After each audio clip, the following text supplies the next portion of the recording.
നമസ്കാരം. SB ജേണലിലേക്ക് ഒരിക്കൽ കൂടി സ്വാഗതം. അങ്ങനെ ഇവിടെ ഇടതുപക്ഷം പരാജയപ്പെട്ടിരിക്കുന്നു. UDF വലിയ കുതിച്ചുകയറ്റത്തിലാണ് എന്നുള്ള കാര്യം ഇതിനു മുമ്പ് നമ്മളൊരു വീഡിയോയിൽ അതിൽ പരാമർശിച്ചിട്ടുണ്ടായിരുന്നു. അപ്പം ഇവിടെ സംഭവിക്കാൻ പോകുന്ന ചില കാര്യങ്ങളെക്കുറിച്ച് നമുക്കൊന്ന് മനസ്സിലാക്കാം.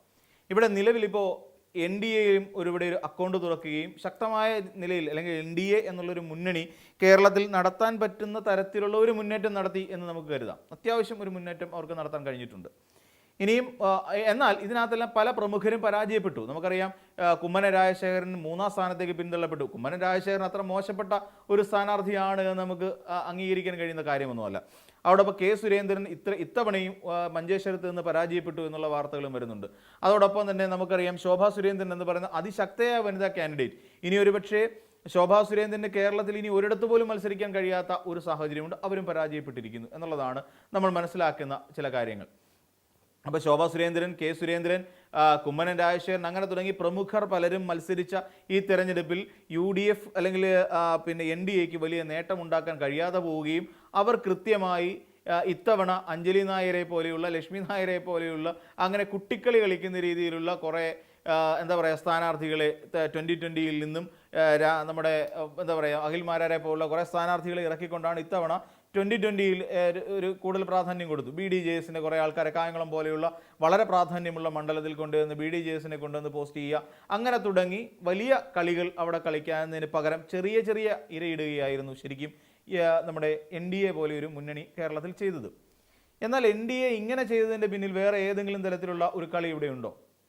അതായത് നമുക്ക് വേണമെങ്കിൽ കുറച്ച് കാര്യക്ഷമമായി പറഞ്ഞാൽ, ഇവിടെ കൃത്യമായി പറഞ്ഞാൽ ഇങ്ങനെ വളരെ പ്രാധാന്യം തൃപ്പൂണിത്തുറ പോലെ ഒരു മണ്ഡലത്തിൽ പോലും, ജയസാധ്യതയുണ്ടായിരുന്ന ഒരു മണ്ഡലത്തിൽ പോലും അഞ്ജലി നായരെ പോലെയുള്ള ഒരു സ്ഥാനാർത്ഥിയെ ഇറക്കി, അല്ലെങ്കിൽ അതുപോലെയുള്ള സ്ഥാനാർത്ഥികളെ 2020 സ്ഥാനാർത്ഥികളെ ഇറക്കി കളിക്കാൻ മാത്രം മണ്ടന്മാരാണോ NDAക്കാർ എന്ന് നമ്മൾ ചിന്തിക്കാം. ഇതിൽ നമുക്ക് സ്വാഭാവികമായി പറഞ്ഞാൽ ഇത്തവണ BJPയും ഈ പറയുന്ന UDFും തമ്മിൽ നല്ല തരത്തിലുള്ള ഒരു ഡീൽ നടന്നിട്ടുണ്ട്.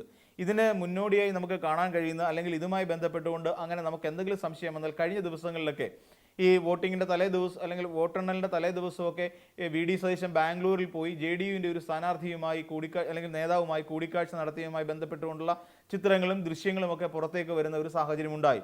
അതിന് ആണോ അല്ലയോ എന്നുള്ള കാര്യം ഇപ്പോഴും ചർച്ച നടന്നുകൊണ്ടിരിക്കുകയാണ്. അപ്പോൾ ആ ഒരു സാഹചര്യമൊക്കെ നമ്മൾ സവിശേഷമായ സാഹചര്യം എടുത്തു വെച്ച് പരിഗണിക്കുമ്പോൾ ഇവിടെ BJPക്ക് അല്ലെങ്കിൽ BJPയുമായി ശക്തമായ നിലയിൽ ഒരു ഡീൽ ഉണ്ടാക്കുകയും അതിലൂടെ UDFന് മികച്ച വിജയം ഉണ്ടാക്കുകയും ചെയ്തു എന്നുള്ളതാണ് നമ്മൾ മനസ്സിലാകുന്നത്.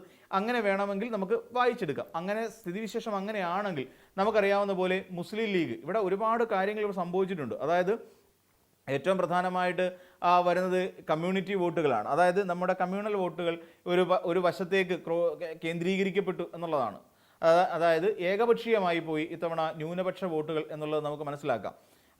പലപ്പോഴും മുസ്ലിം വോട്ടുകളെ ആ രീതിയിലേക്ക് ഏകപക്ഷീയമായ രീതിയിൽ ഏകീകരിക്കുന്നതിന് UDFന് സാധിച്ചു. അതിനുവേണ്ടി അവർ നടത്തിയിട്ടുള്ള പ്രചരണങ്ങളൊക്കെ ഏറെക്കുറെ ഏറ്റിട്ടുണ്ട് എന്ന് തന്നെ വേണം കരുതാൻ. എന്നാൽ ഇതൊക്കെ സത്യം പറഞ്ഞു കഴിഞ്ഞാൽ ന്യൂനപക്ഷവുമായി ബന്ധപ്പെട്ടുകൊണ്ട് പിണറായി വിജയൻ്റെ വായിൽ നിന്ന് വീണതാണെങ്കിലും, ഇനിയല്ല വെള്ളാപ്പള്ളിയുടെ വായിൽ നിന്ന് വീണതാണെങ്കിലും നിർദോഷമായ ഒരു കാര്യങ്ങളായിരുന്നു എന്ന് വേണം നമ്മൾ കരുതാൻ.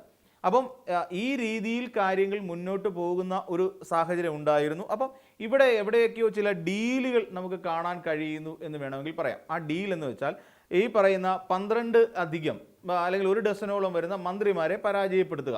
ഇത് VD സതീശൻ്റെ ഒരു ഏറ്റവും പ്രധാനപ്പെട്ട ഒരു അജണ്ടയായിരുന്നു. അതോടൊപ്പം 100-ലധികം സീറ്റുകൾ കേരളത്തിൽ എടുക്കുക, 5 ജില്ലകളിൽ ക്ലീൻ സ്വീപ്പ് കൊണ്ടുവരിക. ഇതിന് വേണ്ടിയിട്ടൊരു ഡീല് നടത്തി എന്ന് നമുക്ക് സ്വാഭാവികമായിട്ടും ഭംഗ്യന്തരേണെ മാത്രമല്ല നമുക്ക് അത്യാവശ്യം ബോധമുള്ള ആൾക്കും ചിന്തിക്കാൻ കഴിയുന്ന രീതിയിൽ ഒരു ക്രോസ് വോട്ടിംഗ് അടക്കമുള്ള സംവിധാനം നടന്നിട്ടുണ്ട് എന്ന് നമുക്ക് കരുതാം. അപ്പം ഈ രീതിയിലാണ് കാര്യങ്ങൾ പുരോഗമിക്കുന്നതെങ്കിൽ തീർച്ചയായും സംഭവിക്കാൻ പോകുന്ന ഒരു പ്രധാനപ്പെട്ട കാര്യം എന്താണെന്ന് ചോദിച്ചാൽ, ഇത്തവണ BJP UDFനെ ഭരിക്കാൻ അനുവദിച്ചു എന്ന് തന്നെ വേണം കരുതാൻ. അതായത് BJPയും NDAയും കേരളത്തിൽ ഇത്തവണ ഭരിക്കാനുള്ള അവസരം നൽകിയത് UDFനാണ്. അപ്പോൾ അങ്ങനെ നൽകിയെങ്കിൽ എന്തിനു വേണ്ടി? സ്വാഭാവികമായും ഇത്തവണ നമുക്കറിയാം, ഈഴവരാതി അല്ലെങ്കിൽ നായർ തുടങ്ങിയ ഹിന്ദു ഭൂരിപക്ഷം വരുന്ന വോട്ടുകൾ ഇടതുപക്ഷത്തേക്കും UDFിലേക്കും കൃത്യമായി എത്തിച്ചേർന്നിരിക്കുന്നു എന്നുള്ള വിവരം നമുക്കെല്ലാവർക്കും അറിയാം. അപ്പോൾ അങ്ങനെ വരുന്ന സാഹചര്യത്തിൽ ഇപ്പോൾ നിലവിൽ UDF അധികാരത്തിൽ കയറി കഴിഞ്ഞാൽ ഈ പറയുന്ന 21 മന്ത്രിമാരുള്ളതിൽ 6ഓളം വരുന്ന മന്ത്രിമാർ മിക്കവാറും ഈ ലീഗിൻ്റേത് ആയിരിക്കാനുള്ള സാധ്യത ഉണ്ട്. അപ്പം അങ്ങനെ ലീഗിൻ്റെ മന്ത്രിമാർ സഭയിലിരിക്കുന്ന ഒരു സാഹചര്യത്തിൽ, ലീഗിൻ്റെ മന്ത്രിമാർ സഭയിലുണ്ട്. ആ സാഹചര്യത്തിൽ ഇവർ സ്വാഭാവികമായിട്ടും ഇവിടെ BJPക്കാർക്ക് ഉപയോഗിക്കാൻ കഴിയുന്ന ഒരു പ്രചരണ ആയുധമുണ്ട്. ആ BJPക്കാർക്ക് ഉപയോഗിക്കാൻ കഴിയുന്ന ഒരു പ്രചരണായുധം എന്താണ് എന്ന് ചോദിച്ചു കഴിഞ്ഞാൽ, ഇവിടെ ഹിന്ദുക്കളെ എങ്ങനെയെങ്കിലും തങ്ങൾക്ക് വേണ്ടിയിട്ട് ഏകീകരിക്കാൻ കഴിയുക. കാരണം ഇവിടെ സർക്കാർ ഉണ്ടാക്കുമ്പോൾ ഈ ഭരണകാര്യങ്ങളിൽ പലപ്പോഴും ഇടപെടുന്നത് മുസ്ലിങ്ങളാണ് അല്ലെങ്കിൽ ന്യൂനപക്ഷ സമുദായക്കാരാണ് എന്ന് വരുത്തി തീർക്കാൻ BJPക്ക് വളരെയധികം എളുപ്പമായിരിക്കും. അങ്ങനെ വരുമ്പോൾ സ്വാഭാവികമായും ഇവിടുത്തെ ഹിന്ദു വോട്ടുകൾ കൃത്യമായി ഏകീകരിക്കുവാനുള്ള ഒരു സാഹചര്യം BJPക്ക് സ്വാഭാവികമായി ഉണ്ടാകുകയും ചെയ്യും. അങ്ങനെ ഉണ്ടാകുന്ന വോട്ടുകൾ അല്ലെങ്കിൽ അങ്ങനെ ഉണ്ടാകുന്ന ഒരു പ്രവണത ഗുണം ചെയ്യുക BJPയെ പോലൊരു രാഷ്ട്രീയ പാർട്ടിക്കായിരിക്കും. അപ്പോൾ ന്യൂനപക്ഷങ്ങളോട് കൂടുതൽ പ്രാധാന്യം കാണിച്ചുകൊണ്ടിരിക്കുന്ന കോൺഗ്രസിനെ പോലെ ഒരു രാഷ്ട്രീയ പാർട്ടിയിൽ നിന്നും സ്വാഭാവികമായും UDF അല്ലെങ്കിൽ ഈ പറയുന്ന ഹിന്ദു ഭൂരിപക്ഷം അകലുന്ന ഒരു സാഹചര്യം ഉണ്ടാകും. അങ്ങനെ ഹിന്ദു ഭൂരിപക്ഷം അകലുന്ന സാഹചര്യത്തിൽ ഈ ഹിന്ദുക്കളെ അപ്പാടെ ഈ പറയുന്ന BJPയുടെ അല്ലെങ്കിൽ BJPക്ക് അനുകൂലമാക്കിയെടുക്കാൻ അവരെ കൊണ്ട് സാധിക്കുകയും ചെയ്യും. ഇവിടെ നമ്മൾ മനസ്സിലാക്കേണ്ടത് ഈ 5 വർഷം കൂടി UDF കേരളം ഭരിക്കും. അത് നല്ലതാണെങ്കിലും ചീത്തയാണെങ്കിലും അനുഭവിക്കേണ്ടത് കേരളക്കാരാണ്. അത് വേറൊരു കാര്യം. അതിനുശേഷം ഇവിടെ ഉണ്ടാകാൻ പോകുന്ന ഹിന്ദു വോട്ടുകളുടെ ഏകീകരണം അതെപ്പോഴും BJPക്ക് അനുകൂലമാക്കി തീർക്കാൻ പലപ്പോഴും BJPക്കാർ വളരെ ശ്രദ്ധാലുക്കളായിരിക്കും. ആ രീതിയിലാവുകയും ചെയ്യും. ഇതിലൂടെ സംഭവിക്കാൻ പോകുന്നൊരു പ്രധാനപ്പെട്ട കാര്യം, ഇങ്ങനെ ഉണ്ടാകുന്ന വോട്ടുകൾ ഈ CPMനെ വർഗീയത കൊണ്ട് തകർക്കാൻ കഴിയില്ല എന്നുള്ള കാര്യം BJPയെ സംബന്ധിച്ചിടത്തോളം അറിയാം. അപ്പോൾ അങ്ങനെയുള്ള ഒരു സാഹചര്യത്തിൽ തീർച്ചയായിട്ടും ഇവിടെ ദോഷം സംഭവിക്കാൻ പോകുന്നത് ഈ UDFന് തന്നെയാണ് എന്നുള്ള കാര്യത്തിൽ സംശയമില്ല. ആ UDFൻ്റെ സ്ഥാനം കവർന്നെടുത്തുകൊണ്ട് BJPക്ക് കൃത്യമായ ഒരു ഇൻഫിൽട്രേഷൻ അല്ലെങ്കിൽ നുഴഞ്ഞുകയറ്റം സാധ്യമാക്കുകയും ഈ പറയുന്ന UDFന് അപ്പുറത്തേക്ക് ഒരു പ്രതിപക്ഷ നേതൃസ്ഥാനത്തേക്ക് അടുത്ത തെരഞ്ഞെടുപ്പോടുകൂടി 2031 നടക്കാൻ പോകുന്ന തെരഞ്ഞെടുപ്പോടുകൂടി BJPക്ക് എത്തിച്ചേരാനും കഴിയും എന്നുള്ളത് തന്നെയാണ് നമുക്ക് മനസ്സിലാക്കാൻ സാധിക്കുന്നത്. അപ്പോൾ മറ്റൊരു വീഡിയോയുമായി നമുക്ക് വീണ്ടും കാണാം.